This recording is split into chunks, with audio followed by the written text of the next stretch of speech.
चीन देश की वस्तुओं को भारत में प्रतिबंध लगाने को लेकर और उसके उपयोग नहीं करने को लेकर तमाम आप सोशल मीडिया पर मुहिम देखते होंगे। ऐसे तमाम मीडिया पर और व्हाट्सएप पर ऐसे सोशल मीडिया मैसेज जो लगातार वायरल होते हैं कि चीनी वस्तुओं का बहिष्कार करना है, क्योंकि चीन हमारा दुश्मन देश है। हमारी सीमा पर भी कई बार चीन के साथ जब झड़प होती है, चाहे वो गलवान हो या कोई भी दूसरे सीमा क्षेत्र हो, तो वहाँ पर हमारे सैनिक है वो लगातार शहीद भी होते हैं। इस कारण हमारे देश के लोगों का मानना है कि चीन हमारा दुश्मन देश है, तो उसकी जितनी भी वस्तुएँ हैं वो हमें उनका उपयोग नहीं करना चाहिए। और चीन की वस्तुओं के बारे में दूसरा ये भी कहा जाता है कि वो यूज़ एंड थ्रो होती है, उनके ऊपर पैसा बर्बाद होता है और वो क्वालिटी की दृष्टि से बहुत घटिया होती है। लेकिन तमाम जो दावे हैं वो कहीं न कहीं निर्मूल साबित होते हैं और चीन की वस्तुएं वो निर्बाध हमारे भारत के मार्केट के अंदर बेची जा रही है, खरीदी जा रही है और लोगों द्वारा इसका इस्तेमाल भी किया जा रहा है। ये एक अलग विषय है। लेकिन दूसरा विषय एक ये है कि चाइनीज़ मांझा, जिसका नाम आप अक्सर सुनते हैं, ये लोगों की जान ले लेता है। पशु पक्षी इसके चक्कर में आ जाते हैं, उनकी मौत हो जाती है। तो इसी को लेकर, क्योंकि अभी आगे 14 जनवरी आ रही, मकर संक्रांति, जिसके ऊपर पतंग उड़ाने का बहुत ज़्यादा देश भर में प्रचलन है, तो इन चाइनीज़ मांझों पर प्रतिबंध लगाने के लिए लोगों की और पशु पक्षियों की जो जान पर संकट आ रहा है, उससे रोकने के लिए कुछ युवक है पर्यावरण प्रेम से जुड़े हुए, पर्यावरण संरक्षण को लेकर काम करते हैं। उन्होंने आज जिला कलेक्टर मैडम से मिलकर ज्ञापन दिया है कि बाड़मेर के अंदर, शहर के अंदर जितने भी ये चाइनीज़ मांझे बेच रहे हैं उनके ऊपर कड़ी कार्रवाई की जाए। तो आपका क्या मांग थी, क्या आपने ज्ञापन दिया है? मेरी मांग यही थी कि जो बाड़मेर के अंदर प्लास्टिक मांझा, जो चाइनीज़ मांझा बिक रहा है, उसको लेकर आज हमने ज्ञापन दिया है। और मैं सबसे पहले मेरा नाम बता देता हूँ। मेरा नाम मुकेश मालिक कोबरा मैन है। बाड़मेर में मैं रेस्क्यू का काम करता हूँ। बेजुबान जीवों को बचाने के लिए मेरी टीम है।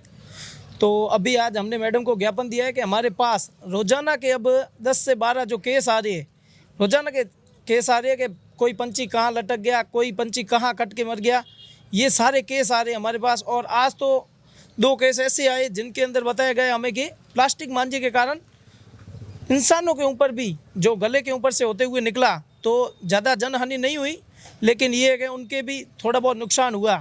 तो इसको लेकर आज हमने मैडम को ज्ञापन भी दिया है कि इस चाइनीज़ मांझे को जो है जल्द से जल्द बंद करवाया जाए। ये जो कुछ व्यापारी है जो कुछ पैसों के लिए, चंद पैसों के लिए इस मांझे को लाकर मार्केट के अंदर उच्च दाम में बेचते भी है और उच्च दाम में बेचते हैं, और इसलिए पंछी वगैरह, ये जो पक्षी वगैरह जो है, ये सारे बेजुबान जीव बोल नहीं सकते, ये सारे इन मांझे से कट रहे हैं, इनके पंख वगैरह। ये जो चाइनीज़ मांझे की बात की जा रही है, जिससे पक्षियों के पंख कट जाते हैं, लोगों की जान को भी नुकसान है, कई लोगों की मौत भी हुई है, सच खबर है।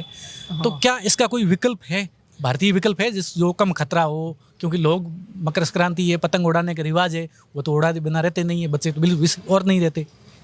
हाँ है, सब है, लेकिन अब जो अपने इधर का स्वदेशी मांझा है भारत का, जो उस मांझे का यूज़ लो आप। मकर संक्रांति एक त्यौहार है, त्यौहार हर किसी को मनाना चाहिए, लेकिन ऐसा भी त्यौहार नहीं मनाना चाहिए कि अपन की खुशियों के लिए किसी के आंसुओं का हकदार बने। जैसे अब बेजुबान जीव है, ये तो बोल नहीं सकते किसी के लिए भी। अब इनके कोई किसी का पैर कट जाता है या कोई ऊपर पेड़ पौधों के ऊपर लटक जाता है मांझे के कारण, तो वहाँ उनकी तो कोई सुनता नहीं है। अब इनकी सुनने के लिए हम जाते हैं हर जगह। अब कई ऐसी जगह होती है जहाँ हम खुद नहीं पहुँच पाते। तो अब ऐसे लोगों से हम यही आग्रह करते हैं सबसे कि आप इस प्लास्टिक जो चाइनीज़ मांझा है, इसका यूज़ ही न ले। अगर आप यूज़ ही नहीं लोगे तो फिर ये जहाँ है वहीं रखा रहेगा। और अब की बार से जैसे जैसे जो लोग जागरूक होंगे, तो ये अपने आप ही व्यापारी लाना बंद कर देंगे। अब व्यापारी लेके आते हैं कुछ पैसों के लिए, तो हर त्यौहार के अंदर लगभग से लगभग हजारों पंछी जो हमारे पास केस आते हैं, सब कटने के, मरने के आते हैं। आप जब आपके पास केस आते हैं, आप जब प्रशासन को सूचित करते हो तो उनके ऊपर कार्रवाई होती है?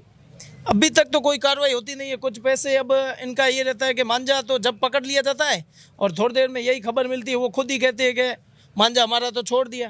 नहीं, मांझे, चाइनीज़ मांझा कहीं पकड़ा जाता है बेचते, उसके ऊपर कार्रवाई वैसे भी होती है, ऐसा लिखा भी कहीं नहीं है ना? नहीं, कार्रवाई अब फॉर्मेलिटी के लिए कागजों में होती है कार्रवाई। अब कार्रवाई होती है तो वो तो 1-2 दिन में ही छूट जाते हैं, फिर वो वही उच्च दाम में वापस बेचते हैं। तो आपने कलेक्टर मैडम से क्या आग्रह किया, कोई ऐसी विशेष टीम गठित करके ऐसा कोई अभियान चलाना चाहिए क्या? हाँ, अभी अगर अब की बार अगर ज़्यादा केस होते हैं तो अब हम हमारी तरफ से, टीम की तरफ से, हम एक धरना प्रदर्शन भी करेंगे, जिसके अंदर जो ये प्लास्टिक मांझा वगैरह इन बेजुबान जीवों की जो जान ले रहा है, इनके खिलाफ तो हम सख्त कार्रवाई करवाएंगे। और हमने ज्ञापन में ये भी बताया मैडम को कि मैडम जल्द से जल्द कार्रवाई होनी चाहिए इनके बारे में। तो कलेक्टर मैडम ने क्या आश्वासन दिया आपको? मैडम ने आश्वासन दिया है कि जल्द से जल्द कार्रवाई होगी और जो ये प्लास्टिक मांझा बेच रहे हैं इनको जल्द से जल्द गिरफ्तार भी किया जा सकता है।